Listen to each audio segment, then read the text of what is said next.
we focus. Our office does focus on estate planning. That is pretty much everything we do, and we do the elder planning as well. So this morning, I want to get into just kind of the basics of what planning is and what options there are. So everybody kind of has a good basis. So when you go and talk to your family, when you talk to your attorney, whoever it is, you kind of have a basic understanding of the terms and the concepts and all of that. So you can have a good, solid conversation. And also, if you're doing some research online, you can, at that point in time, be able to understand some of the things that are there as well. I'm going to raise this up a little bit. I'm slightly taller than Danielle, so there we go. Anyway, so channel law group is where we are. We're going to talk about wills, trusts, and probate. That's kind of the basic overview. Can you go to the next slide, please? I've been doing this for 20 years, and we've been helping families protect their loved ones, preserve their assets. And next slide, Danielle. So most people find estate planning, when they talk about the concept, most people find it a little bit confusing and overwhelming. It's just kind of one of those things that we always push off. It's like, yeah, I'll do it later. I'll get to it. We live our lives. And it's just stressful to have those conversations, because it's a conversation about what happens if I can't do things? What if I'm disabled? What if I'm, incompetent? What happens when I die? And who's going to take over? All of those issues come up, and that can be very stressful as a conversation, and it can be just difficult to have. So our goal, and whoever you choose as your estate planning attorney, should be there to guide you through that process, to guide that conversation, to help you. So next slide. And so we're just going to go through a little bit about what estate planning is. Next. It's about protecting your loved ones. That's part of it, definitely part of it. You want to make sure that your loved ones are, whatever assets you leave, that those individuals are protected from predators, those types of things, if there are younger beneficiaries and those types of things. Next, preserving your assets. You want to make sure that, I, as the attorney, don't get any more than I should. You want to make sure it's used for your family, for your beneficiaries, for you, and making sure that taxes are reduced as much as possible if there are any. You want to make sure that creditors are not attacking things if they don't need to. Basically preserving that wealth for you and your family, and not having it go to other entities that you really don't want to. So that's part of the preserving. And next. And then just peace of mind, knowing that there's a plan. A lot of times, the biggest thing that individuals tell me after we've gone through the process is, I'm so glad this provides such a peace of mind. I'm so relieved to have this done, because it just kind of sits back there in the back of our mind all the time, and those concerns. So those really are the things that it's about. Next. So a poorly designed plan, go ahead, does unintended results. A lot of times when people are doing planning, they don't fully think through all of the processes. Sometimes that has unintended consequences. So if I do a beneficiary designation on my assets and say it's going to go to my children equally, and it does, and when I die, then the beneficiary says it goes to Bill and Mary and George, and Bill then gets divorced, then the inheritance that I gave to Bill goes half to his wife and half to him, or something like that. Or if Bill is in the middle of a lawsuit, or if Bill has health issues or other things like that, the inheritance that I intended to go to him may go to his creditors or others that I didn't necessarily want it to. So there can be some unintended results. Wasted money. Sometimes if you set things up, and particularly if you set it up in a way that it doesn't plan for exactly what's supposed to happen, and some of those unexpected scenarios, then what can happen is you end up spending extra time with attorneys, getting things through probate, doing guardianships, things that may or may not be necessary to do if the planning had been done correctly. So sometimes there's going to be some wasted money. Next. Loss of privacy.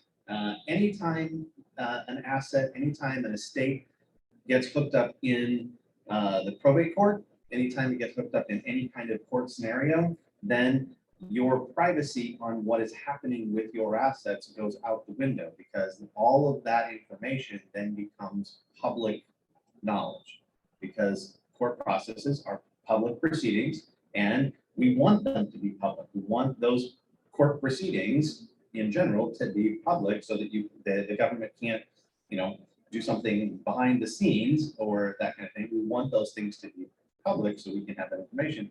But when it comes to passing along assets and some of those issues, that's sort of a private issue, and we'd rather keep those things private. And so if we don't do proper planning, we can lose that privacy. Next, family fights.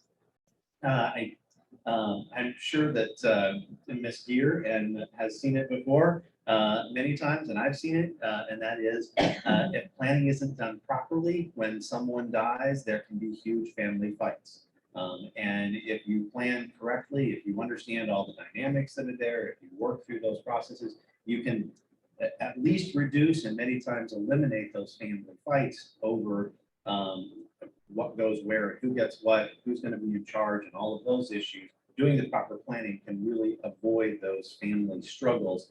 One of the biggest things that people don't think about is your family can be in great shape. Everybody can be very loving towards each other while you're alive. Over time, I don't care how good your family is, there are always little slights or difficulties that occur in families. It's part of being family, right? And when someone dies, all of those difficulties, all of those slights, all of those things that were difficult over time will come up to the surface. And emotions are high. And people will say things, people will do things that they don't intend to be harmful, they don't intend to be mean, but can cause further division. Having a plan, having something that allows the disability process and or the distribution process at the end, making that smooth and having a clear plan can eliminate those family fights or greatly reduce them and help those things to move more smoothly. Next, assets at risk. A lot of times what happens is when an individual, as we go through life, we need more and more help. And that may be for a short period of time. It may be for a long period of time. Our independence is going to greatly depend on what happens with our health as we get older. And so a proper plan is going to look at those scenarios and plan for what happens if I become disabled and can't take care of myself. What happens if I get dementia and need to have somebody coming in and taking care of me? What if I need to be in a long-term care facility? What if I need to go assisted living? Those types of things. It looks at what happens, how am I going to pay for that? What assets do I want to make sure and preserve? How can I preserve those assets?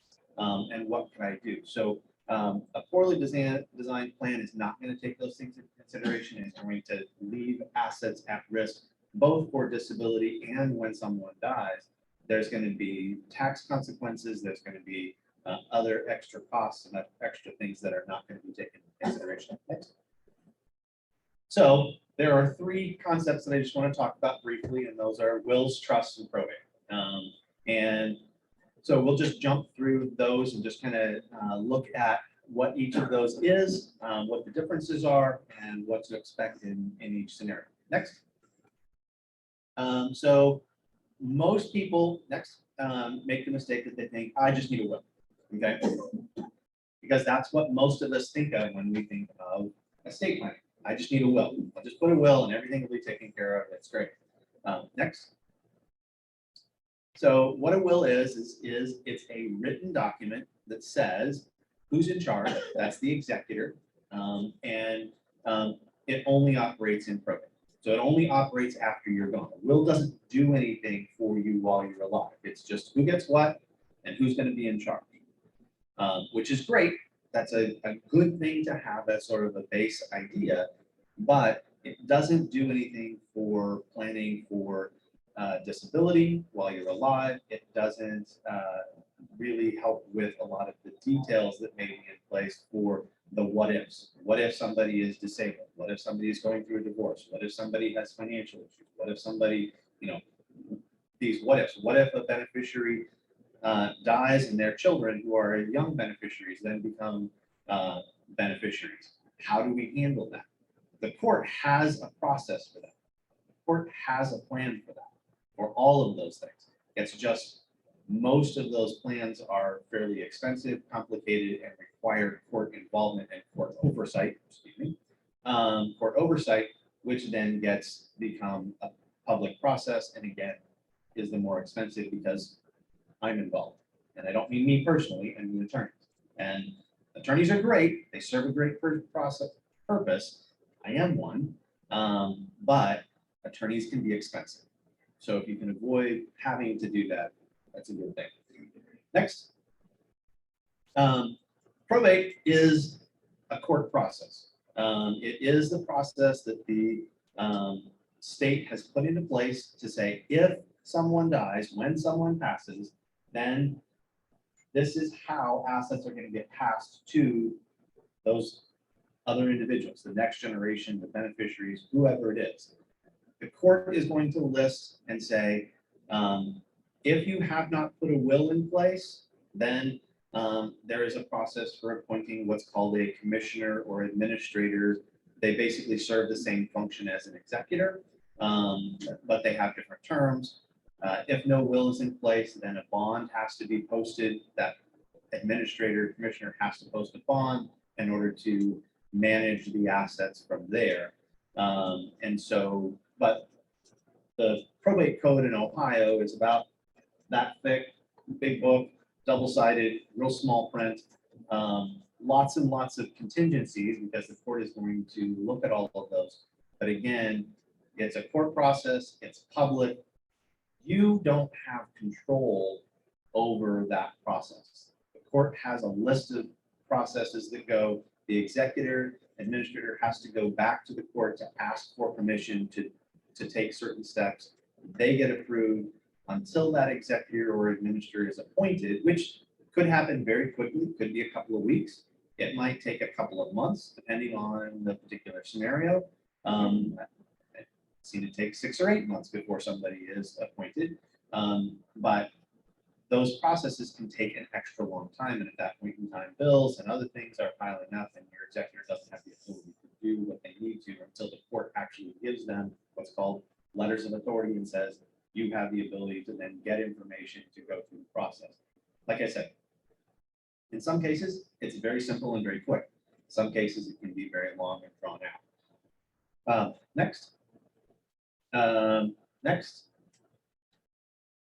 Yes, so the probate process is needed anytime there are assets that don't have something else on it. So if you are joint owner, I'm sorry, your first names?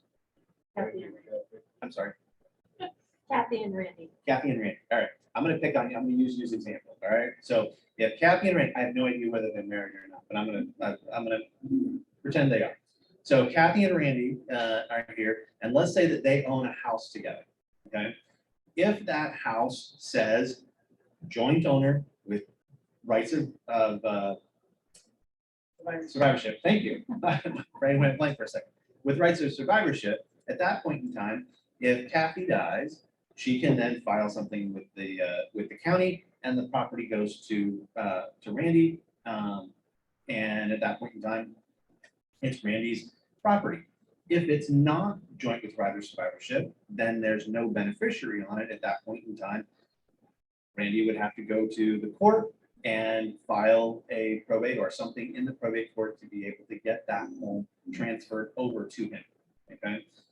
If you have a bank account and it's just your name and you don't have a transfer on death beneficiary, you don't have a payable on death beneficiary, you don't have a joint owner that's beneficiary, nothing like that is on there. If it's just in your name, there isn't beneficiary, then it would have to go through the probate court. Even if you have a will, because again, will's only good in probate, then it would go through probate. If you had, I've seen investment accounts, I've seen life insurance policies. One of the things that comes up more often than I'd like, is someone has a life insurance policy and they list their spouse on the policy. Okay, so Kathy has a life insurance policy. She lists Randy as the beneficiary, and then Kathy dies, and Randy died 5 years before, but Kathy forgot to change that. So now that life insurance policy goes to Kathy's estate, and so then it goes through probate.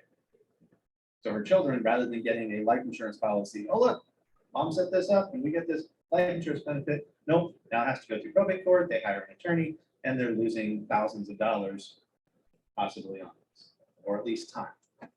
So that's some of the things, and you can do beneficiary on all sorts of things to try to avoid probate. But if those aren't set up, if you don't add the additional beneficiaries, if you don't go through the process that's necessary to keep up on that, it can cause problems and you can end up in that probate process. So probate is basically a court process. The court is in control. It can take longer. It can be relatively short, and it can be expensive for that. Next. And please, if you have a question along the way, I sort of get into a groove. Feel free if you have a question, pop up. So pitfalls of probate. I think I've addressed some of these already, but go ahead. They're public. We talked about that already. Okay. It's expensive. We talked about that. And all right, next. I get ahead of myself before I do this. All right. Go ahead. Just kind of wrap through these things. So this is the type of information that's available. So the beneficiaries' names and addresses, and the assets and the values that are being distributed. So if you have an inheritance that goes through the probate court, gets distributed to the beneficiaries, and Billy, who's 22 and is a great kid, but a little naive, and he gets $100,000 through this, then his name, address, and the details of what he got is open for public inspection. I'm sales guy. I'm checking that probate records. Oh, look, Billy just got $100,000. I'm going to go try to sell him a beachfront property in California that actually is anyway, wherever. So whatever, but there's opportunity for the public or those who are less scrupulous to go then try to take advantage of or try to sell things to beneficiaries that recently received. That's part of the public process. Next. And the distribution information. Next.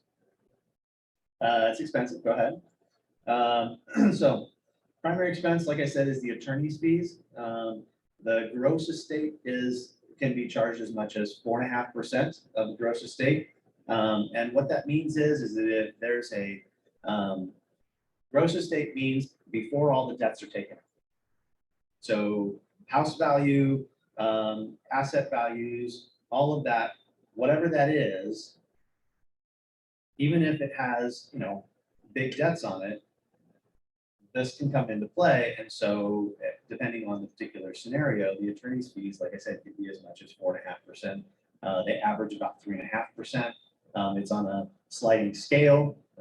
In Lucas and Wood, there's sort of a minimum amount, and then it goes, the first $100,000 is like 4.5%. The next 100 is down to 3.5, 4, and then down to 3, and kind of goes on a sliding scale. But as you can tell, it can be very expensive for assets to go.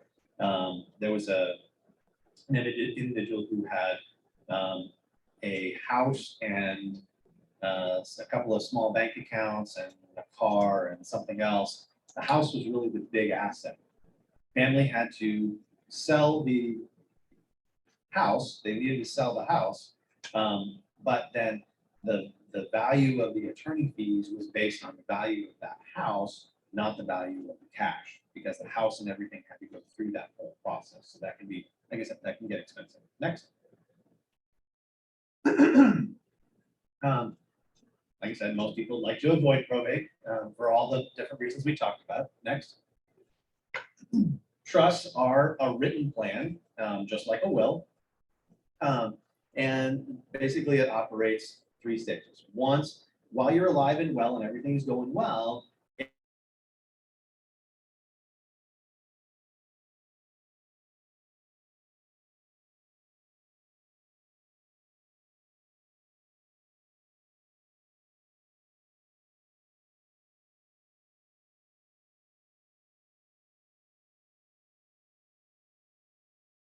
making decisions for you when you can't.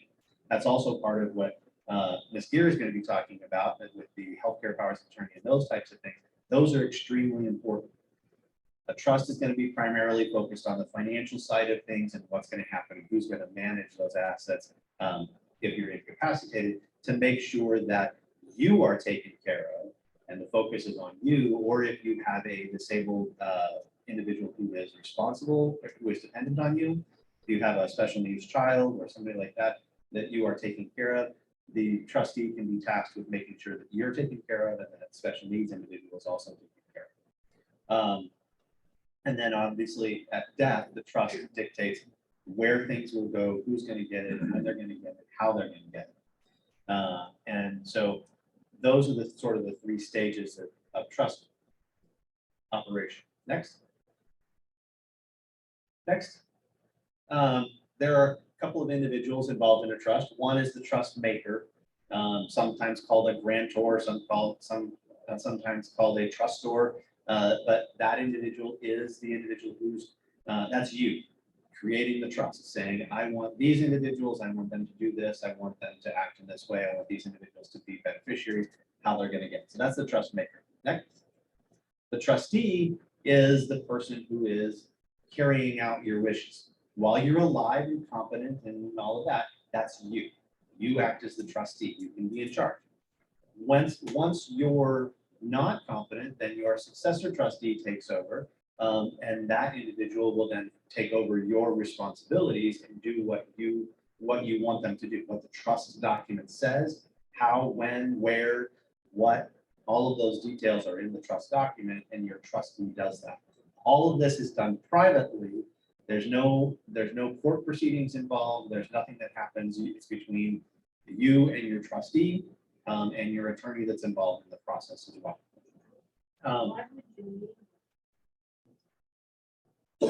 Why would you need a trustee? Because the trustee, if you are disabled and not able to manage your assets on your own, all of the assets are in the trust. So then your trustee is going to manage that for you. Make sure that your bills are taken care of. Make sure that if you had, it's sometimes where an individual will say, I want, if I become disabled, I want $500 a month to go to my son to support him in whatever thing he's doing.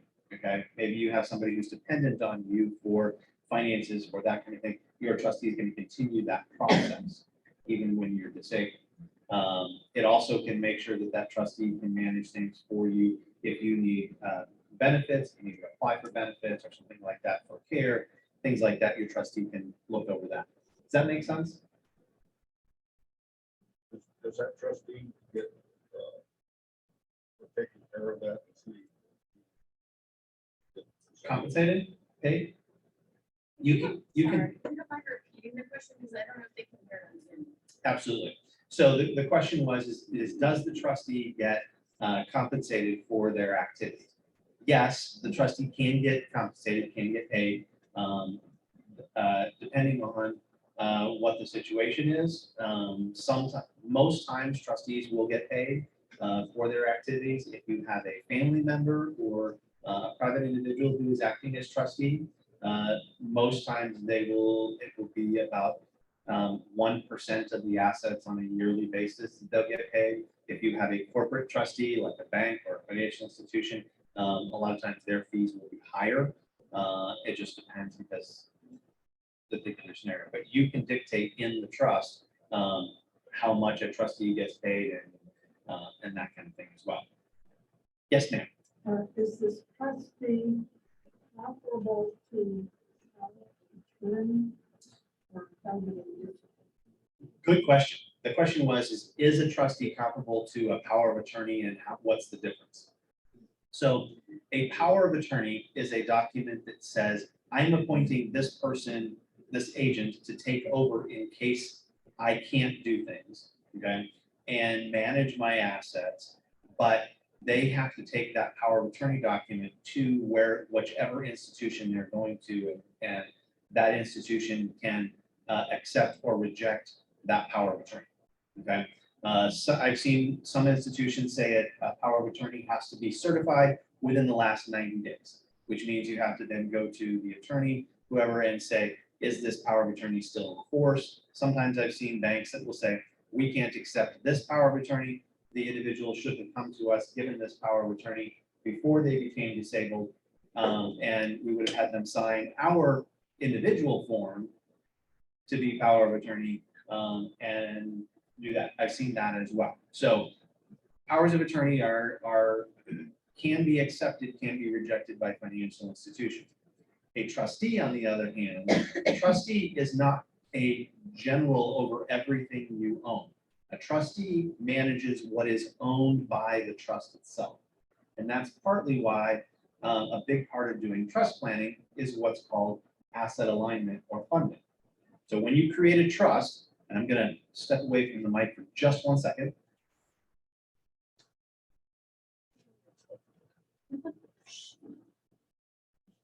Yes, I need a cookie. No, so I have a basket here and it's filled with cookies. Okay, this basket is like a trust. Okay, when it was created, this basket was completely empty. Now it's full of cookies. These cookies represent all of your assets. So what a trust is a basket that you put all of your assets in, and then you can carry it around and you can decide, oh, look, Kathy needs a cookie or somebody else needs a cookie. So you can hand it out, you can eat cookies yourself, do whatever you want with them. But when you are no longer able to continue holding on to this basket, then you've chosen a trustee, successor trustee to take over, hold that basket, use those cookies for your benefit, or pass them out to whomever you choose over time. But the basket only controls what's inside the basket. So if I have a bunch of my cookies sitting over on that table over there, the trustee doesn't control that. It only controls what's in the basket itself. Does that make sense? Okay, good. I opened the box, sorry. All right, 2 more questions and then, go ahead.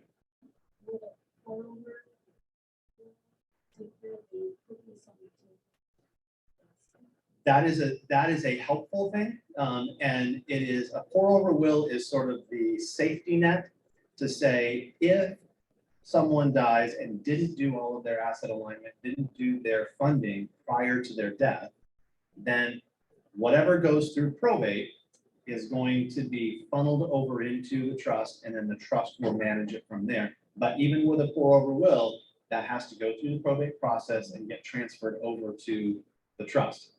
So as I tell my clients, my goal is to make sure you never have to use that pour over will, but it's there as a final safety net to make sure things go through the way that you want them to go. And that question was, does a pour over will help with that process? One last question. The designated trustee, you have to say, does that person have the right to change the trust?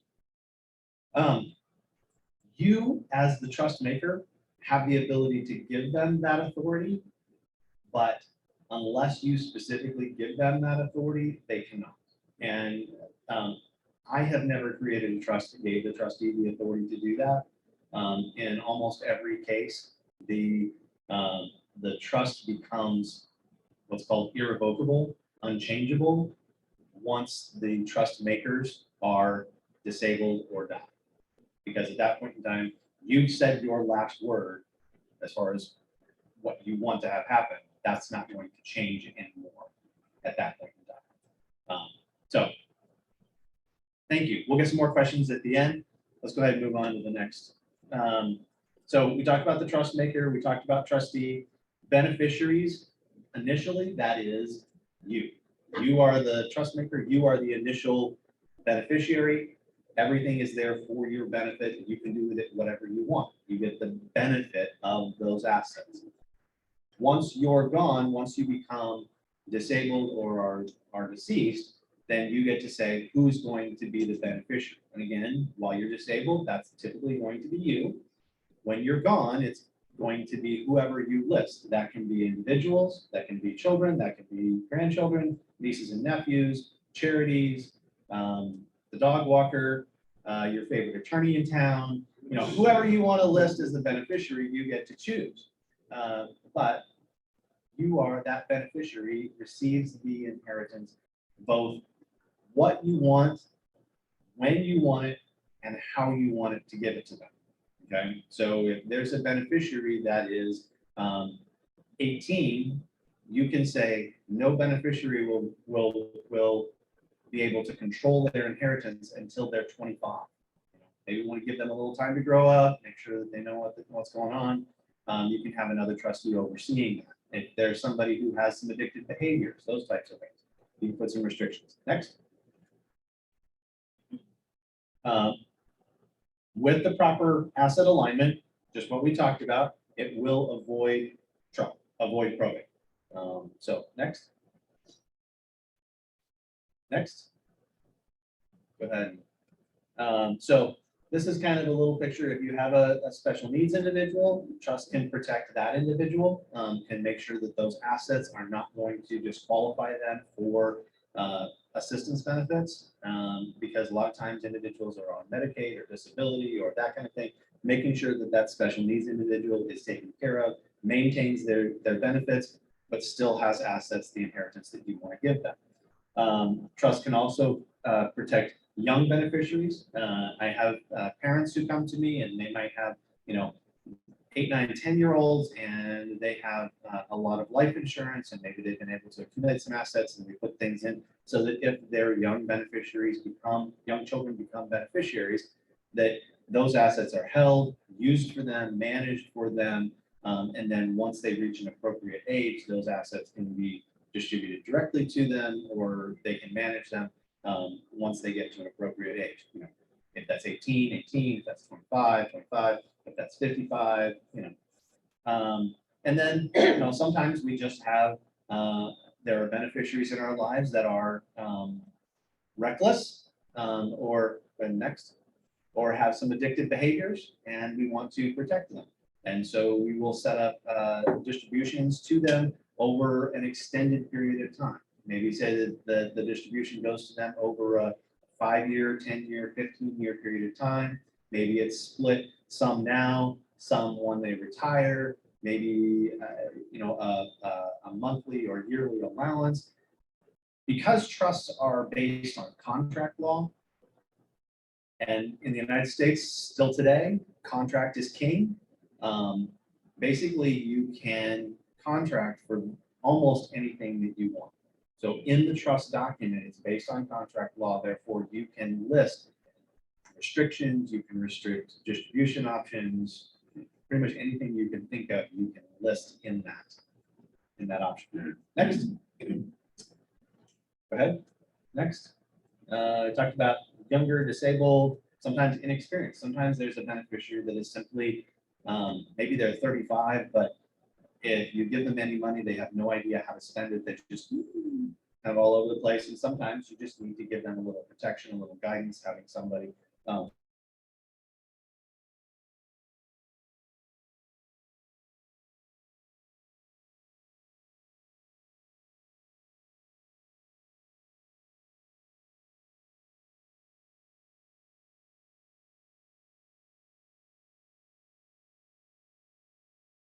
bad choices that are made. And then obviously the special needs. Next. So any of these things you could use a trust for. Next. Next. Go ahead. Thank you. Talked about prevent possible divorces.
family.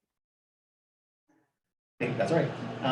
You think that you are the same on paper, but you have a unique set of situations that the other family does not. So really, whether it's a power of attorney, whether it's wills and powers of attorney, whether it's trust, whatever that particular setup is that you need, there are different scenarios for each person. There are benefits and negatives to each. I'll tell you this straight up. Putting trust together is not simple. When you create a trust, there's a lot to be done. It's more costly at the front end. Okay, if you do a simple will, if you do beneficiary designations, the cost to that is very minimal. When you create a trust, the cost for that is more significant at the beginning, but the goal is that it's less expensive at the end. It's a lot simpler. It's private. It's faster. Those types of things, and it does what you want it to do. But your particular situation is unique, and you have to decide which of those options and what choices you want to make as far as whether it's a will, beneficiary designations, trust. There's lots of different options available. Go ahead. I don't think there's really anything significantly more. Yes, TOD and POD. Let's go ahead and it does those things. So TOD is transfer on death, POD is payable on death, and Danielle, what time is it? Well, you're good. You got 5 minutes. Okay, sorry. I talk a lot. So TOD and POD. TOD is typically for a physical asset like a car or a house because you're transferring it, whereas POD is typically for a financial account like a bank account where you're payable on death. And so that's what you would set up. Both of those, as long as the beneficiary is alive and competent, and I want to make sure that put in it alive and competent, then it will avoid probate. If the individual is either deceased or not competent, then that asset can still go through the probate process because it's either probate because you died, that person's died, now we got to figure out where it's going to go, or the individual is incompetent, and so then you've died, now it has to go into a guardianship for that individual because they're not competent to receive them. Okay. Yep, next. So at this point in time, those are sort of the basics of estate planning, and Ms. Gear is going to be talking about healthcare powers of attorney and those types of things, living wills. That is extremely important information to have and to make sure those are in place and up to date at all points in time. Couple of questions before we end because I took a long time. Yes, ma'am.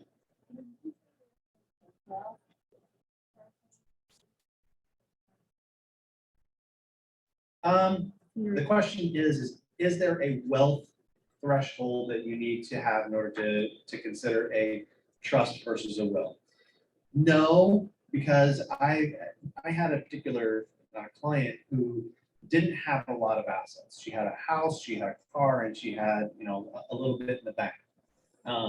But she wanted to do a trust because she had a very difficult family situation, and she knew that if she didn't do a trust, there was going to be significant problems with going through the process, and it was going to be a very difficult scenario. And so it depends a lot on what the family situation is.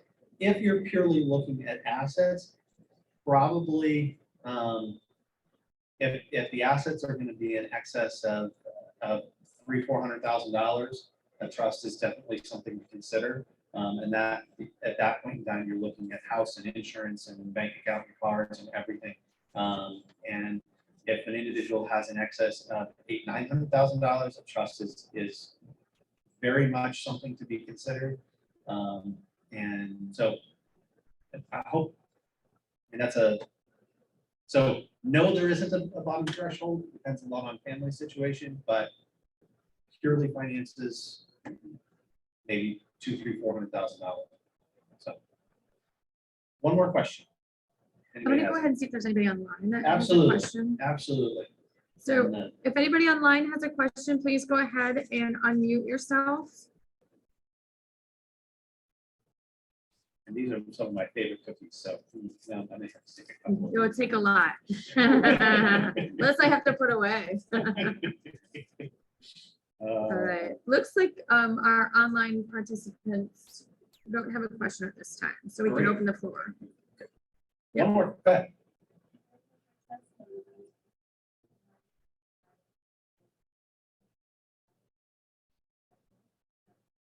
No. Trusts, the other piece about trust is that no matter where you make them, they should be valid wherever you go. It is a good idea when you move states to have an attorney from that state review the trust, just to make sure that if there are any particular laws or particular things of the state where you move to that need to be tweaked, sometimes they need to be adjusted or amended slightly. But for the most part, if you live here in Jamaica, in Timbuktu, in Alaska, wherever it is, wherever you created your trust, that trust should still be valid because that trust is going to be under the laws, and anything you put into that trust is then going to be governed by the laws of the state where that trust is where the laws are. So, when I created a trust here in Ohio, then the laws of Ohio will apply to that trust. So if you move to Hawaii and don't change what's called the situs of that trust, the location of that trust, Ohio laws will still continue to apply to that trust and anything that's in it. So, but it is a good idea. Yeah, it would be a good idea for somebody to look at it, and like anything else, an estate plan needs to be reviewed regularly, not just every 10 years, but I tell people, take whatever plan you have, take it out every year and look at it. Look at the will, look at the healthcare powers of attorney, look at everything once a year, review it, make sure it's in good shape, make sure everybody's still there before you move on. I better stop Perfect. because Right. those are the We're gonna do some bowling. I have an office down on the four corners. I practice with my father over here, who's been an attorney for over 50 years. I do general practice of law. I also am an adjunct professor at the Schmidhorst College of Business in the MBA program at Bowling Green State University. I teach business law and legal ethics. So, they have a neat program out there, and it's really becoming well known around the country. So it's kind of exciting what they're doing out there at BGSU. We've seen all the new fancy buildings since we were in the last 50 years, basically here. So, okay, what I'm going to be talking about, and I get the little brighter side of things. Everything Tim was talking a lot about stuff that would happen after death. Obviously, we touched on some things. The stuff we're going to be talking about is all the things that you're going to be needing while you are still alive. All of these documents that we're going to be discussing today are no longer valid at your death, because all of these documents rely on what's called principal agency relationship. When you're talking about a principal agency relationship, you, the person executing the document, executing means signing it, filling it out, you are the principal. To have an agency relationship, you designate someone as your agent. Without a principal, there can be no agent. That's why upon death, at the moment of your death, there is no more principal, there is no more agency relationship. And just to discuss just briefly about that relationship, because it is very important, that agency relationship causes what's called a fiduciary duty in the person who you have designated as your agent. A fiduciary duty is something above and beyond a normal duty. We all have legal duties. As parents, we have legal duties to our children.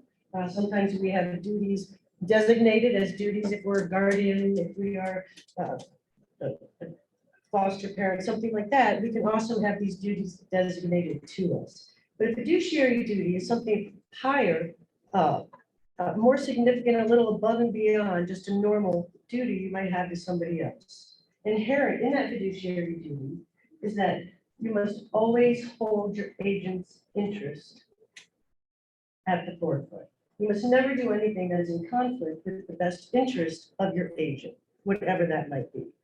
And another thing that is inherent in all agency relationships is that you must always act, your agent must always act with good faith and fair dealing and honesty and fact. So good faith is They have to be honest. They have to do exactly what they think you want them to do, which you're going to be very clear about with your agent. As you see, these are very important that they have clear instructions here. And fair dealing. They're going to be expected to be ethical. They're going to be expected to use good faith, to be honest, and to be trustworthy. So it's a really important relationship that you have. So the bottom line is that the person that you decide to pick as your agent is going to be a very important choice. So we have 3 documents, and what we're going to do here today is, again, as you heard Tim mention, how important it is to have these things in place. When you need them, it's too late. That's the bottom line. That's why we're here today. You can walk out with fully executed legal documents in hand. You don't have to, but if you want to, we're going to be filling these out today, okay? So all you're going to need is the people that you need to designate. Like I said, you want to make sure that the people you're designating as your agent are people that are completely trustworthy and then are going to be informed of your wishes, etc. Okay? So we're going to be talking about 3 documents. We're going to be talking about the healthcare power of attorney. We're going to be talking about the living will. Those 2 documents are related. And if you see them in your, I'm going in the order as they are in your folder. The healthcare power of attorney. And I'm going to briefly give an overview of what this document does, and then we're going to go through it page by page, line by line, okay, so that you can fill it out. What the healthcare power of attorney does is it designates a person who you want to make decisions for you about medical issues. This person will only be making these decisions if you are unable to make them for yourself. We can imagine all kinds of different medical scenarios where we might not be able to make our own decision. Or if we're under anesthesia or what have you, it might not be the best thing for us to make our own medical decisions. Yes, it's a state of Ohio. We have to do other things in practice with this power of attorney. Sure, so yes, thank you for that question. Let me back up a second. And the reason that we have these forms, okay, is that they are known as statutory forms. Okay, they are statutory forms per the state of Ohio. And what that means is they are all completely aligned with the Ohio Revised Code and the Probate Code, which statutorily designates all, lays out what the specific duties and things like that are. I'll get to those. I brought some of these code sections just to show you, to refer to those in a second. But what that means, you can see along the bottom, all of these different folks work together to put these together, to put these forms together. The Ohio State Medical Association, the Ohio Hospital Association, and the Ohio State Bar Association. So what that means is that these forms are exactly what the doctors and the lawyers and the hospitals want. So, and another thing is that they're very familiar. So if you go into a medical facility or something like that, they don't have to be fumbling through the pages. They're very familiar with these forms. They know these forms have everything they need. They don't have to wonder. Like, for instance, I have a durable power of attorney at my office. It's very fancy. I wrote it myself. It's about 8 pages long, and it's lovely. But at the same time, the statutory form, just as good. Unless it's for something specific, I'm writing a power of attorney for something specific, like a real estate transaction or something like that. This statutory forms, like I said, I'd love to say that my fancy one's better, but I really can't. Is that they are comprehensive and they are tested. These have been tested over and over again. So that you don't have to say, oh, look, here's the form that my lawyer came up with, and isn't it great? And then they can read the 9 pages and read through all that legal mumbo jumbo and try to see if it has the information they need. Forget it. They can go to these forms, they know exactly what they're looking for, and they can do what they need to do. Not nationwide. Well, actually, these are Ohio statutory forms. Each state will have their own forms. And just kind of like with the trust, for instance, any trust, you're going to have to designate which state's laws are going to apply. But the good news is the laws are about the same. Like, for instance, Michigan laws and Ohio laws are very similar, but there might be a little bit of a difference about, specific distribution, or who knows, I don't know Michigan law, thank goodness. But there might be a little bit of a difference. But there is also a universal national code, so that all of these things are following a national code at the same time. So, but just so, it's just like other laws, criminal laws and things like that, there's what they call the model penal code, but then the individual states have their own little specific laws, just so to be specific. But no, it is good anywhere that you go. And that is really one of the wonderful things about these forms. If I have a client who is in North Carolina and they need one of them, they call my office, I scan it to them wherever they are. And it's absolutely 100% valid, absolutely. Okay, so this healthcare power of attorney, what it does is, like I say, it designates the people that you want to have make medical decisions for you if you cannot make medical decisions for yourself.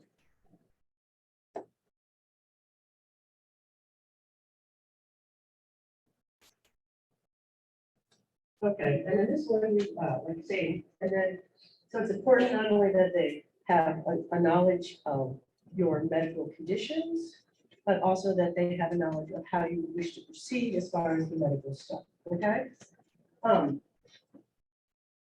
Okay, let's just start going through this one, and then I'll just bring it up before we get to the next one. Okay, page 1, full name. Write your full name in there. And then below that, write your date of birth. And as you guys are doing that, I'm going to babble a little bit. Any questions? I need to ask questions at my own echo. Okay, so I'm going to go through these definitions a little bit. And this document, as well as the living will, there's a lot of duplicity and a lot of overlap. And it's important, right? If they're going to pull the plug, it's important that there's a little bit of overlap and that you initial the correct boxes a few times. So, but bear with me because there is going to be that. We're talking about artificially or technologically supplied nutrition or hydration. That means foods and fluid. Basically, that means you've got, you're plugged in. You've got tubes coming out of you, you're on a ventilator, you're on a feeding tube, those types of things. Comfort care is any measure that keeps you comfortable without necessarily trying to cure you or to postpone death. They're talking about permanently unconscious state and a terminal condition. These are two very important phrases. Terminal condition is irreversible and curable and untreatable, caused by disease or illness. A terminal condition is, or excuse me, a permanently unconscious state is an irreversible condition where you're permanently unaware. So these definitions are included in this document so that you can refer to them. But that's why they're included, because these definitions are going to be very important as far as proceeding health. Okay, the next thing that's very important on here is the naming of the agent.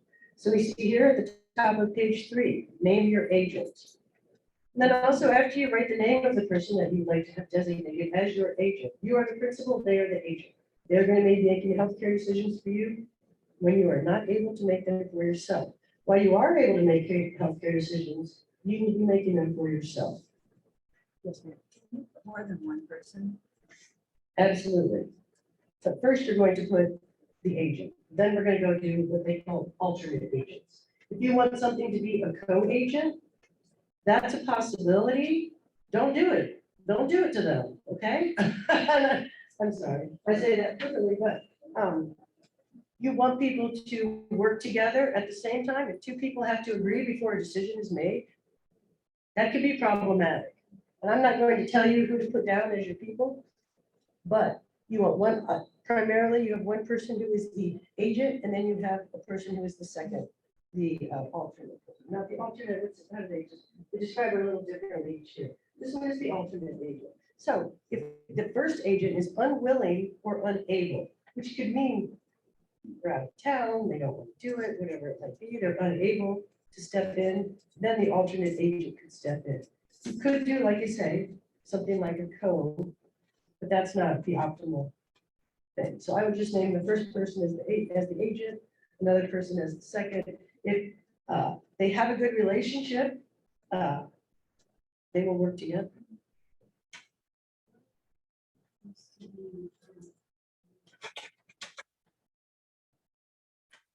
Sorry. No one to be an agent? Well, I've seen people use different folks. I've seen people use their primary care physicians. I've seen people use attorneys as their agents. I've seen people use friends, as in people use social workers. I asked them. They don't wanna do it. What about, what about a physician or a nurse or somebody in your position? Would have some background about your mental stuff. I mean, that really, not like you want them to make a decision in your best interest as a human being, you know, in health, but someone has some knowledge about your mental situation.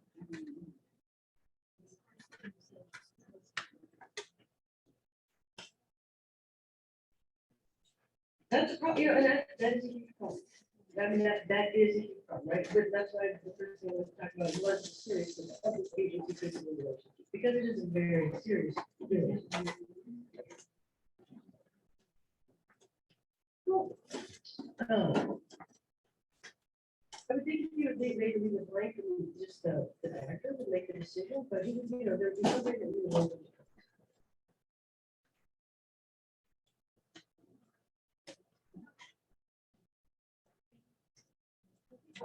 You know, we'll keep talking and we'll keep thinking, and we're gonna keep brainstorming.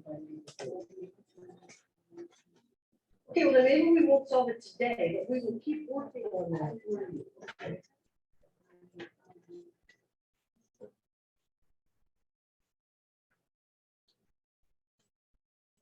Well, we'll look into that, okay, let's keep going on this with the naming of the agent, okay? So what you're gonna write in is the name of the person that you want to be designated as your agent. You've already written in that you are the principal. And then I want you to put a little dash and then talk about what is the relationship of that person to you? Is it your friend? Is it your son? Is it your sister?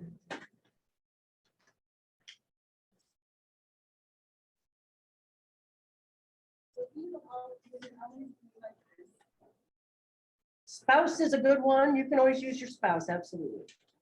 And you know what, and do not for 1 second assume that they're gonna let your spouse cut through HIPAA or make these decisions for you. I see it happen all the time, honestly, but there is no guarantee. Of your spouse, people all the time say, but I'm next to kin.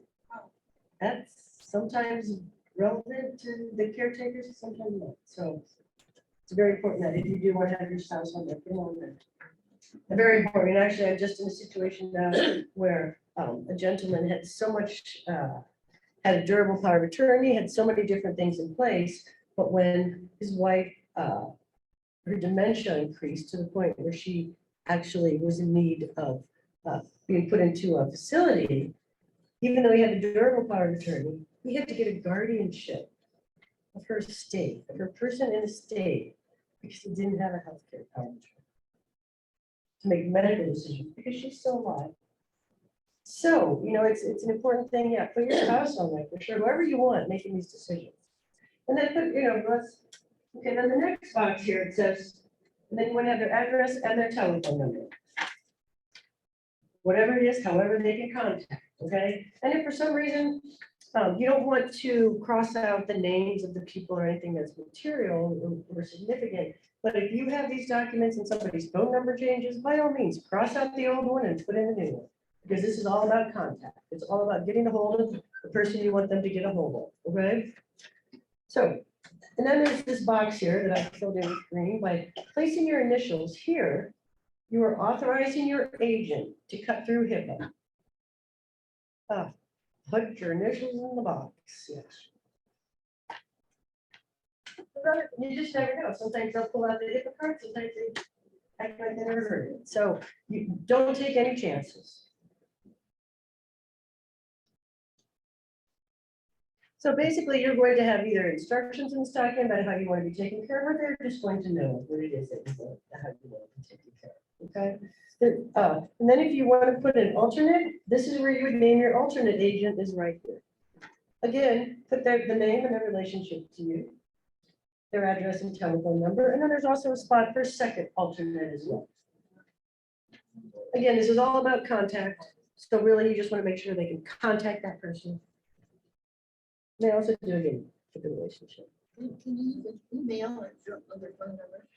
You know, I would say yes, but if it's an urgent thing, I mean, some people, okay, I'm of the troglodyte generation, you know, I'm not quick with the emails, like some people are, but some of my clients, that's the quickest way to get a hold of them, because they get their emails on their phone. So I would maybe put it in addition to a phone number. But if, some people, like I said, are very savvy that way, I'm just, that the email would get to them directly. But again, this is something where it's an urgent situation, right? So something, if there is an urgency, you just want to make sure that they get contact.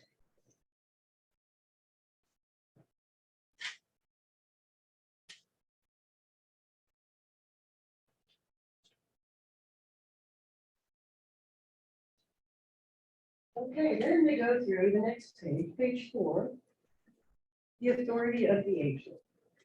I am not gonna bore you to death and read through all of this, but I would suggest that you do, because it is actually interesting reading, and it tells you everything that they will be able to do. Everything to consent to further disclosure of information, to execute releases, execute consents and waivers. Just so you know, do a little bit of criminal law. Medical procedures without consent is battery. Somebody's going to be need to give consent if they're going to have a procedure done. What You if, sign those, right? That you waive your rights, you consent to everything, because one of the side effects of knee surgery or pinky surgery is death. So, you consent to everything. Yeah. what if you need this and you don't have one? And you're in that position in the hospital or something? Then where does it go? Okay. So where does what? I'm sorry. So Well, where So does- let's say I'm in the hospital and I do not have one of these and I'm unconscious because they found me laying on the side of on the side of the road or the side of my driveway. Okay, so there I am. What do they do? Everything they can. You tell me. Anybody know this lady? I don't know. What they do? Hopefully I'd have my ID on me. What if I was taking the garbage out and I was in my room? Oh, let's hope not. But I mean, if they know who you are, but you really don't have this form in existence. If they just That's them what- knowing who you are, do not rely on that. I mean, Bowling Green, we get so spoiled because we have such wonderful small town providers and things like that. You know what I mean? But at the same time, we can't rely on that. We need to go by the book. We need to have everything, all of the T's crossed and the I's dotted legally, because you don't want anything left to chance. You're not conscious at this point. Nothing left to chance. Yes. Is there any kind of a registry online where you can register your documents when you have them, so that when that question is asked in the hospital, you have a. Oh, I don't necessarily, Tim, do you know anything like that, a registry online? I've never heard of that necessarily, but I would definitely put them on file with your primary care physician, have them with you all the time, take them when you travel. About hospital state. Absolutely, take it to the hospital and put them on file. They'll just scan it into your file. They'll love that. Keep them in the nice little folder. Keep it in a nice little folder, or even, if you have a electronic copy, scan it in. Yeah, and then, so that's what you want to do, because no, unfortunately, and just like what you brought up, there is no giant net up there to be like, oh my gosh, this person's unconscious. Somebody needs to make a medical decision based on their best interest, based on the high level of fiduciary duty. Not gonna happen. The doctors would do absolutely everything they could based on their duty as a physician. Absolutely. Even if you didn't want it. Yes. If you have a phone, can't you put all your conditions on it? What would happen if, I mean, I have. Sure, I would say, any information, here's the 2 steps, right? One step is having the information. The second step is getting the information to the people that need it. And there can't be any steps in between. So, yes. Make sure it designate somebody that's responsible. When my daughter died, she put her best friend, and she was so devastated, she didn't tell anybody. So they hauled her off to the first funeral home they could think of. The sheriff decided where they took her. Then we had to fight with that funeral home to have her take it to the one we wanted, and they wanted to charge us. But it was her best friend, so she put her in charge, and she was panicked, and they called and told her she passed. Which is one of the normal responses when someone dies. Right. You don't expect someone to be thinking clearly when you die. You know what I'm saying? But when you're sick, you need somebody to be able to step in and take that we need prepared.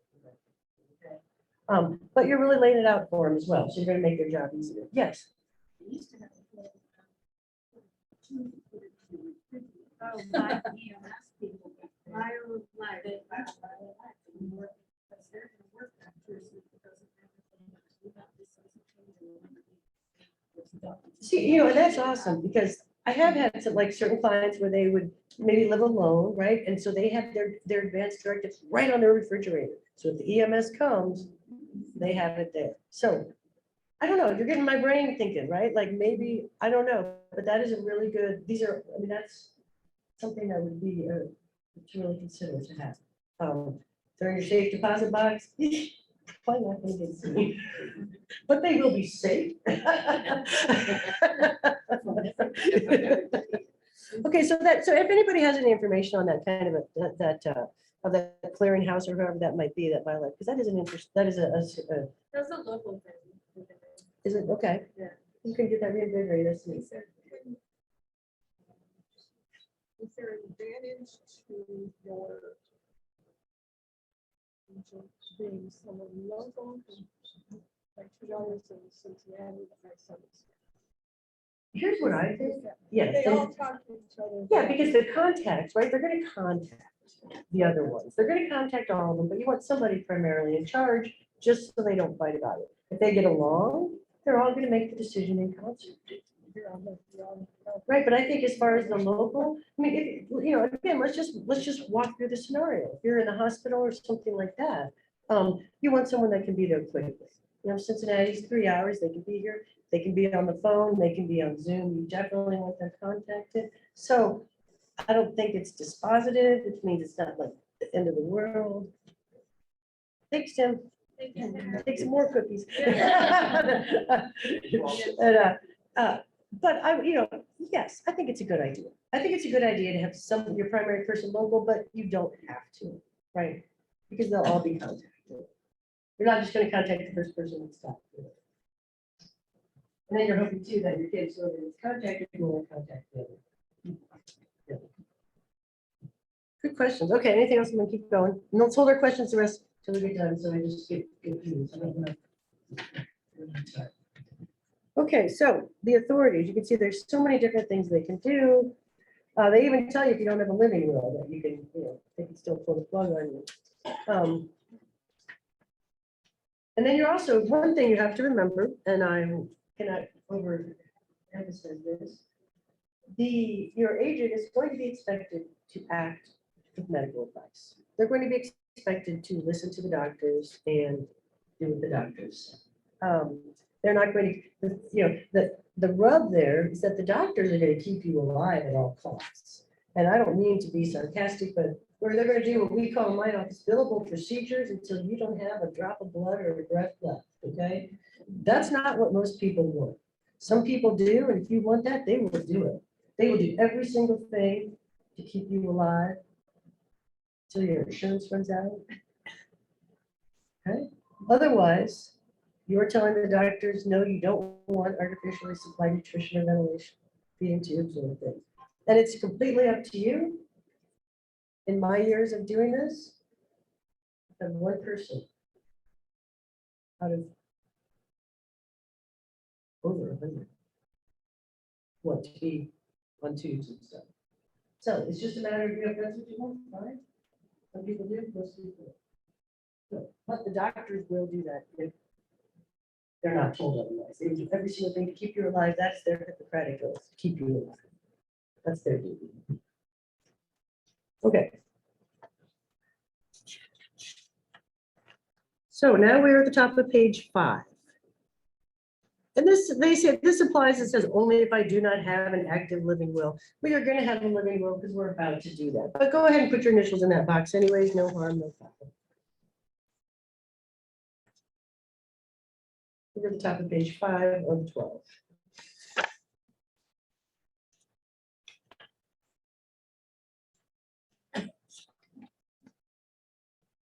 Okay, so now when we're getting to page 6, this is getting a little different here. Now we're talking about nominating guardians.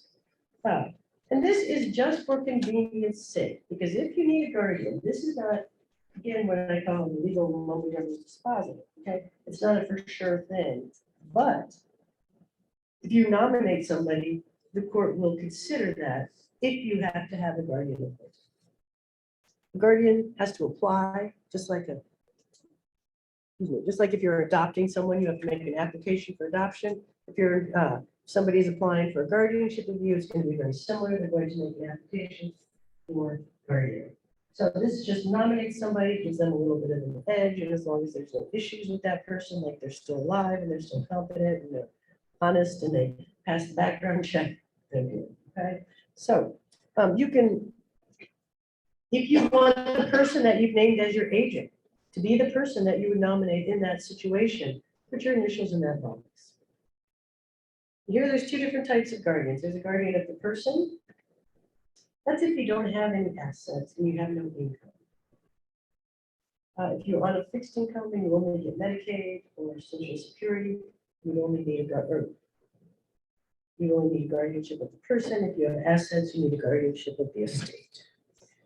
But if you want to choose somebody other than the person that you named as your agent, as your guardian, you would fill that in below. And an alternate as well. If you don't, just cross those lines out, like I kind of see, I kind of crossed that out. Or you can write that in. But this is not necessary, like I said, this is just something they put in here. As you'll see, we've got some belts and suspenders going on in these forms because they really want to make sure that everything is covered, and the more that they can get covered, the better. So in the next one, at the top of page 7 of 12, we have the guardian of the estate. So again, if you wanted to name the person that you've named as your agent, you can put that in there. If not, you could write that person in that you want.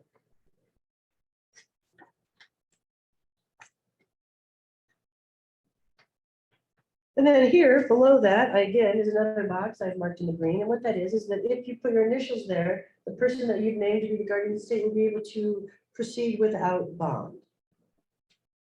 It's a nice thing to do for somebody.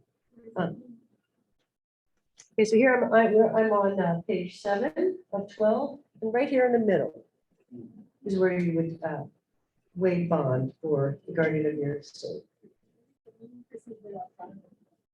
The bond, to waive the bond, well, just like in an estate situation, okay, you would have, if there's a large, sometimes the executor has to pay a bond. And what the bond is, you literally go to an insurance agent and you get a bond, and it's a percentage of the total assets. It's not huge. It's like, it's the last one I got was on maybe on a $600,000, and the bond ended up being $1,200 or something like that.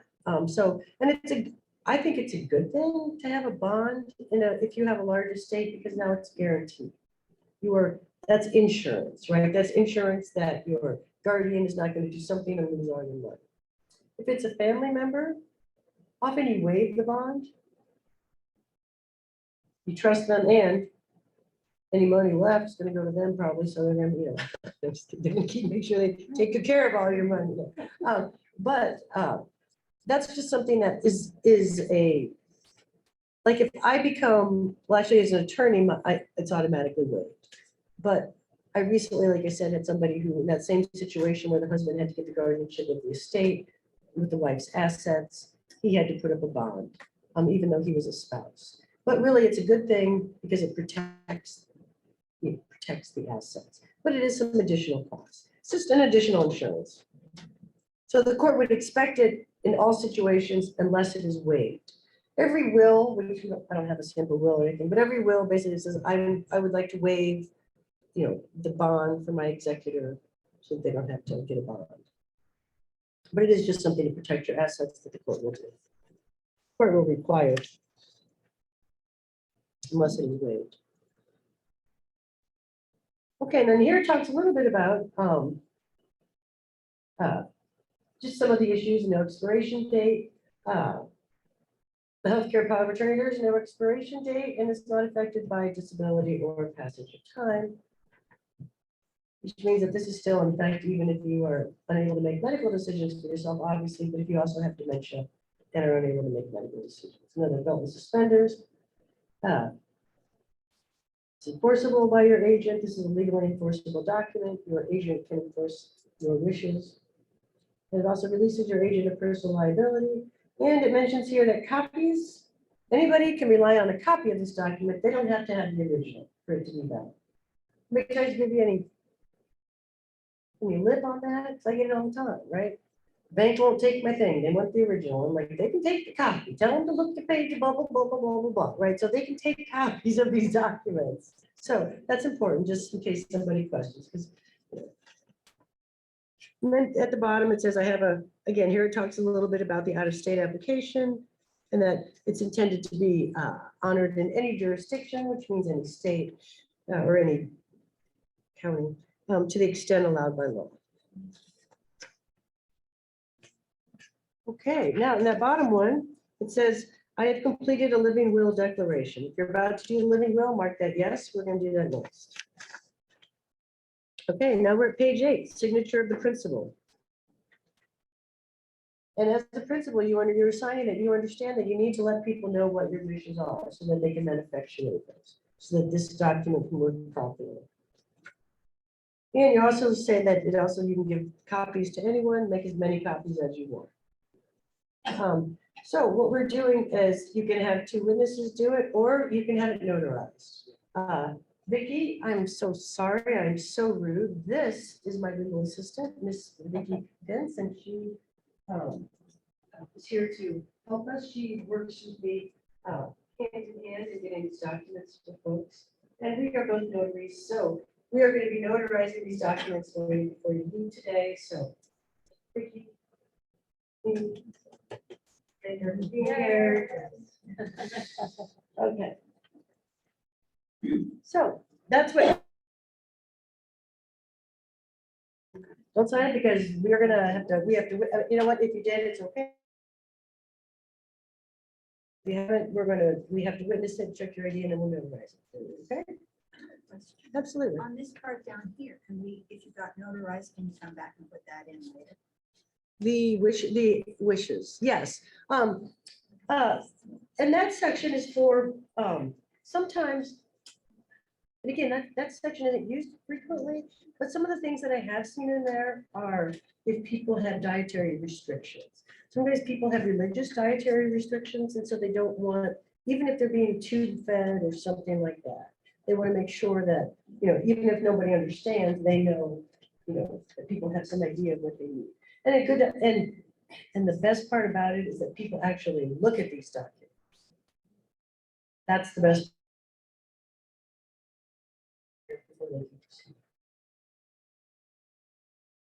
So a lot of times people don't put anything in there, but if you do have something like that you want someone to know, that you might not be able to express to them. And like I said, if people's contact information change, things like that, I'm not going to tell you to cross, you can cross out an agent, right? But don't cross out an agent and write another one in. Okay. You can change the contact information and write a new number in it. That's fine. But I'm talking about the material aspects of the document, something that's very important to the people you name as the agents. The contact information is not so important. Okay, I mean, it's important, but it's okay if that changes. Any questions on what I just said? I would say, yeah, to have it notarized and things like that, to make it operable. You want to make sure, like you said, that you don't change the pertinent information, but that you can change the details to make it successful, right? There's no reason to not change your phone number if they have a phone number, otherwise, contact. So, but if you do want to change the whole thing, you should probably have it redone. Change the names. Okay, so just leave it like this, and then if you're going to sign that, and we're going to notarize it, we'll get to that in a minute. Next, I'm going to go over the living will. Living will, like I said, these documents not only they look very similar, but they are very duplicitous. What this living will does, this has nothing to do with care. It's in the it's kind of connected.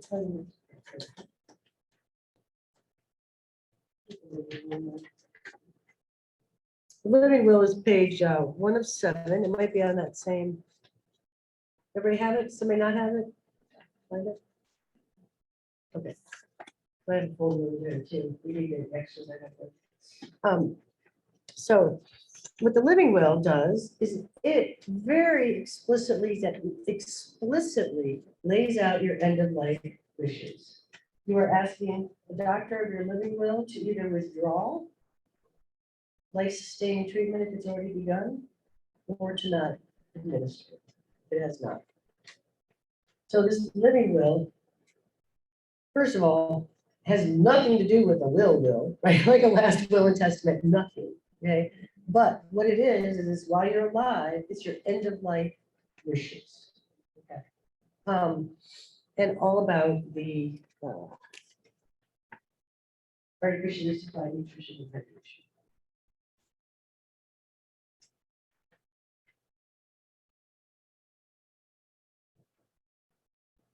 And you're just asking that this is your legal, you are asking them to enforce your legal right to refuse any type of. Okay. So, page 2, like I said, this looks very similar, and there is a lot of overlap between this and healthcare power of attorney. But this is specifically about the end of life issues. This is not about decision making except for the end of life. Okay, so write your full name and birth date at the top. Again, it goes through that it has these same definitions. You are claiming that you are competent.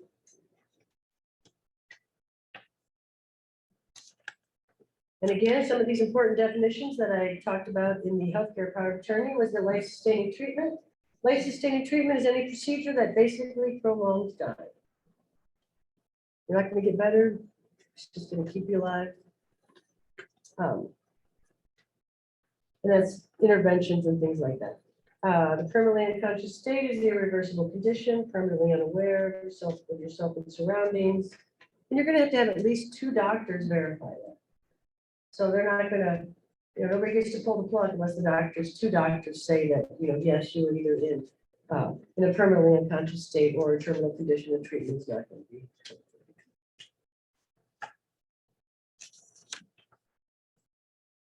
And again, this also goes through at the top of page 4. We have no expiration date.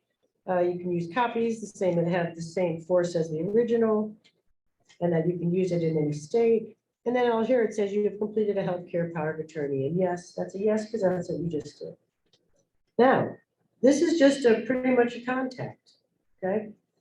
They're going to contact the first contact there and then relationship, address and telephone number. Second contact, third contact. Similar to the healthcare power of attorney, also like I said, put that relationship. And sometimes I see when people don't have addresses, physical addresses. If you don't have a physical address, you at least have some contact information. And then on page 5, they have some special instructions. And what this is, again, specifically authorizing your physician to withhold or treatment is commenced, withdraw consent to the provision of artificially technologically supplied nutrition or hydration. If your physician, at least one other, is determined to a reasonable degree of medical certainty that you will not get that. Put your initials in there. Again, additional instructions or limitations, same kind of thing. You can think of anything that you would want someone to know at that time.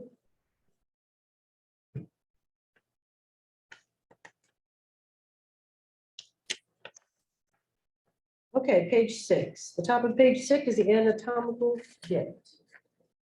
Just ignore all of it. If you would like to be an organ donor, you need to do that through the DMV. It needs to be on your driver's license. That's where they're going to look for it. This is not where they're going to look if you want to be an organ donor. Put it on your driver's license, do it through the DMV. I'm not saying they're going to ignore this completely, but there is zero guarantee. DMV is where they're going to look. Okay. Signature of a declarant. Here, your understanding that you're responsible for telling your family members, the agent named in here, and your physician, your lawyer, and everyone that this is your wishes.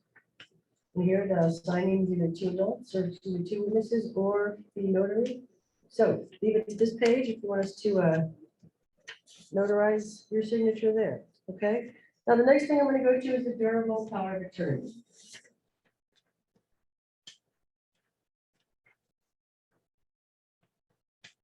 And again, this is the statutory form. Real quick, any questions on the living will? Any questions before? Because this one is very different from the of those other two. Any questions on those? Okay, so the statutory power of attorney or the durable power of attorney, and why they call it durable, excuse me. It's because it survives incompetence. Okay?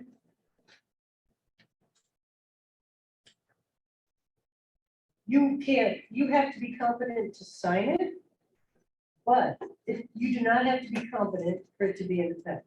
You name someone as your agent today, you lose your mind in 6 months, they are still your agent because you are still the principal.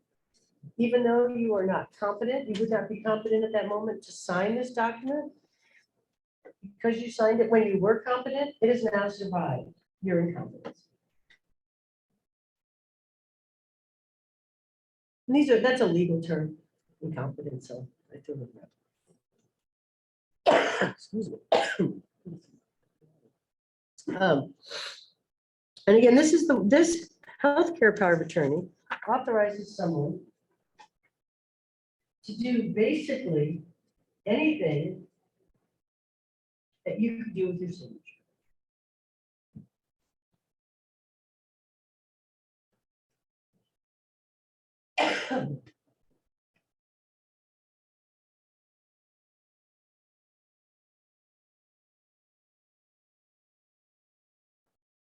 Bottom line, that's scary. Right? They can sell your house, do your taxes, they could get health insurance in your name. Life insurance, make them the beneficiary. Anyway. But your durable power of attorney, they can do your taxes. And when I say it's scary, again, trying to be funny, but it really is. It gives them an amazing amount of power. And unlike the healthcare power of attorney, which only becomes effective when you are not able to make medical decisions for yourself, this becomes effective at the moment you sign. Person you've named as your agent can do all of these different things at the moment you sign it. So you must absolutely, unequivocally trust this person. Not that you can't rip it up and withdraw this authority as fast as you can get with the signature. You can withdraw with the signature as well. But this is very serious and very powerful document. As far as being able to do things in a person's stead, it's a wonderful document to have. You need to have one with your spouse, someone you trust. Like I said, really you have an agent, and then you're going to have an alternate agent. But this is going to become effective and give them the full power of the agency immediately upon signing. Makes people get them, sign them, and hide them. But you also sometimes want the folks involved to know, that is what their role is and what they're going to need to do. And it's important, and again, we'll get this in the end, but it's important that you let the folks know who you've named as your people, that you make them aware of that. So they can be thinking about it, and they can be having conversations with you along the way as well. It's always best to talk while everybody's getting along and you're feeling good and you're feeling clear. So do that as much as you can. So what this power of attorney, and again, this is a statutory form that is recognized all over the state of Ohio. It's good in any state, but this is a standard statutory form. And so it's very comprehensive. So there are some actions that they talk about up here that you cannot do. Okay, and when they say the actions requiring express authority, they mean that these actions require specific authority.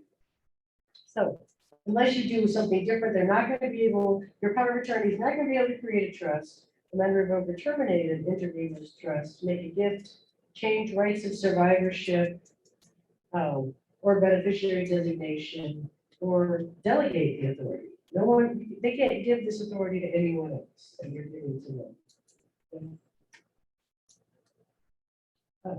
they also can't waive the principal's right to be the beneficiary or joint survivor community. Okay, so when you designate your agent here, you're gonna write the name of the principal, that's you. You're the principal. Write your name there, I, name the principal, name the following person as my agent. Name of agent, agent's address, agent's telephone number. That's page 206.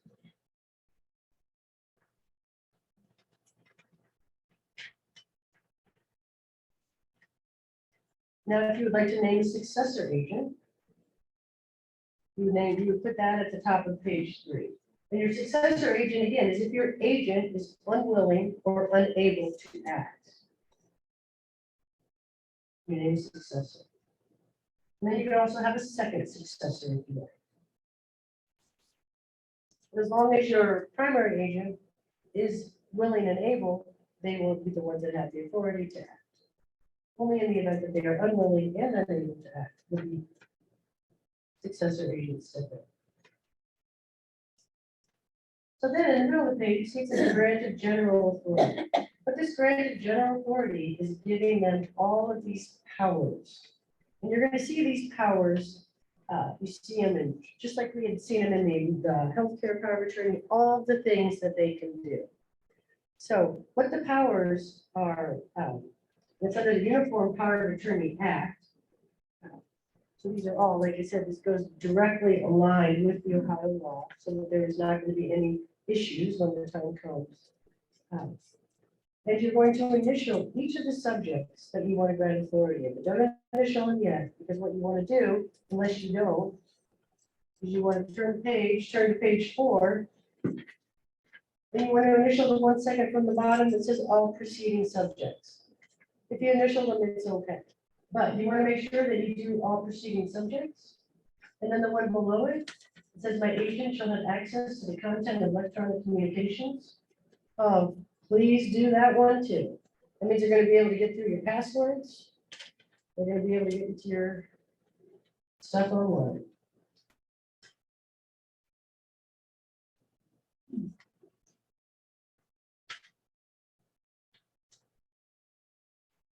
Okay, so I'm just going to go over these powers just briefly, just so we kind of like we did the other one. Real property. Anything you can do in relation to real property with your signature. You know, we done it, Megan. I mean, that's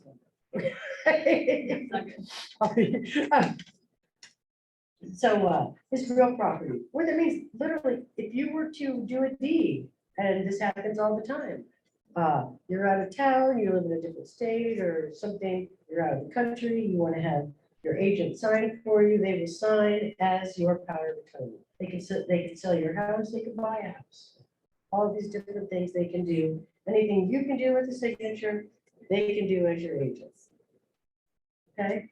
Personal property, stocks and bonds, they can trade commodities, open accounts, they can sign on your bank accounts, operate your business, get insurance, file claims and litigation lawsuits on your behalf.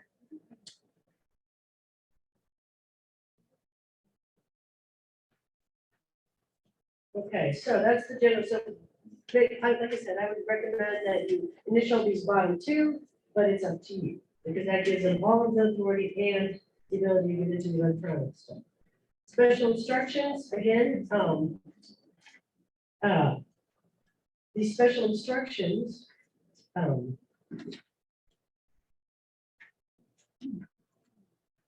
usually, if I'm going to do something like very specific, I'll do it on a specific power of attorney for that transaction. Because that will be included in the transaction. But if not, you could have something like, certain people you don't want to cover, kind of special. It might be for real estate, you might want to name the specific real estate that it entails, things like that, just to get more specific. So the effective date, this is effective immediately upon signing. And again, here we have this nomination of a guardian. They are just trying to get that in there so that people do not end up in situations where there's no one to take care of them. They have some kind of guardian appointment. So, becomes necessary for to appoint a guardian, you nominate the following persons. Okay, you can do that, it's optional, you don't have to. They also, the next page, or I'm sorry, that's for the estate, the next top of the next page is guardian of the person.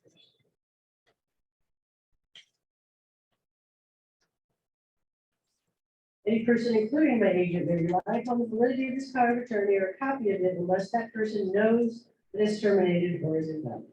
So somebody tries to use this, even though they know it's been invalidated or terminated, that's problematic. So here, you're going to want to sign and date. Again, don't sign it yet, but you can print your name, your address, and your phone number. And then we will sign that as a notary. Any questions on this power of attorney? Also, I like this back page on this durable power of attorney. It talks about some of the agent's duties are, talks about your loyalty, that's how the fiduciary duty, the importance of acting good faith and fair dealing, the honesty and fact. Also talks about how to terminate the agent's authority. Okay, any questions on that? Yes. Absolutely.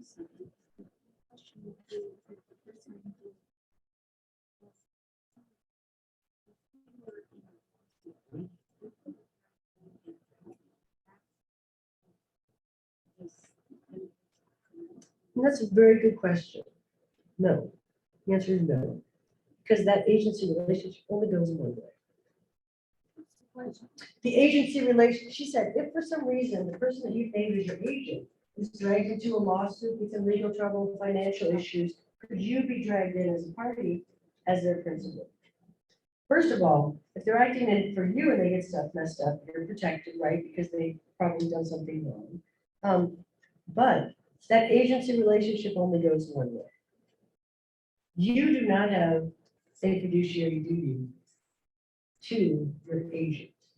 You are the principal. They only have that duty to you because you are giving them the power. So they don't have any power without the power you've given them. And they can't use that power you gave them back at you. No. All right. Anything else? Any just general questions about everything we've talked about today? Because yeah.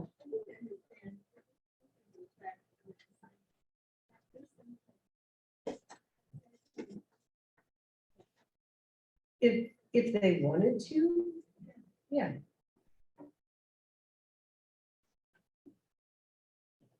Well, but let's think about this for a second, right? And that's a scary proposition.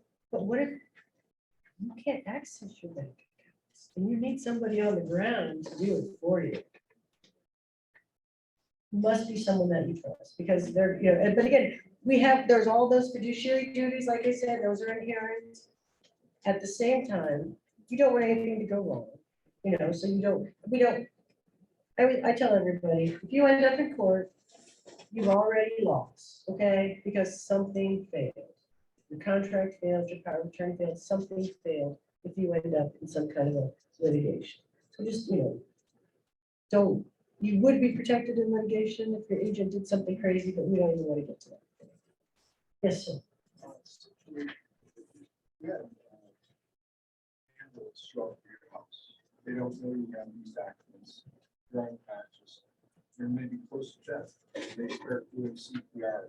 Does that negate the fact that the document exists? When you get to the hospital, they have to continue as if that document didn't exist when it started.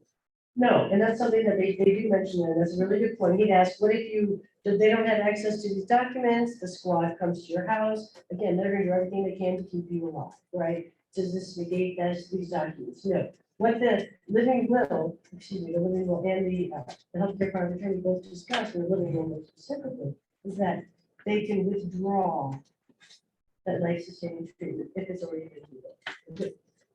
That is not dramatically problem. Actually, but yes, it would give them the ability to withdraw the treatment. So yes. Okay, so now what I want to do is we gotta get these signed. right? If you guys want to get signed, we want to notarize them. Do you want us to come to your tables, or what's going to be easiest for everybody? Wonder if you guys We can do whatever. sat here and then it just came up. Okay, how about Vicky, you sit there and I'll sit here so we don't, get too big of a crowd Crowd. together. And really, I just need to see your driver's license. You guys will check your identification, sign it. If for some reason you're not ready to do this right now and you want to do it at another time, go, just find a notary. A lot of them have witnesses as well. One of them you can only do a notary, and that's the durable power of attorney, but the other ones you could do witnesses as well. I always recommend that you give copies to the people that are involved, right? But with the power of attorney, of course, that's something that, is a serious issue. Yes. If the state changes these documents, are these older documents still legit? Absolutely.